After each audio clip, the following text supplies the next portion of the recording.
சஷ்டியை நோக்க சரவண பவனார் சிஷ்டருக்குதவும் செங்கதிர்வேலும் பாதமிரண்டில் பண்மணி சதங்கை கீதம் பாட கிண்கிணியாட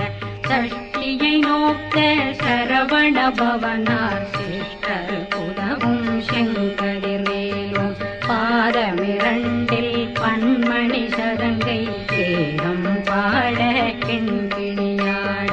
மைய நடனம் செய்யும் மயில் வாகனார் கையில் வேளாளனை காக்கவே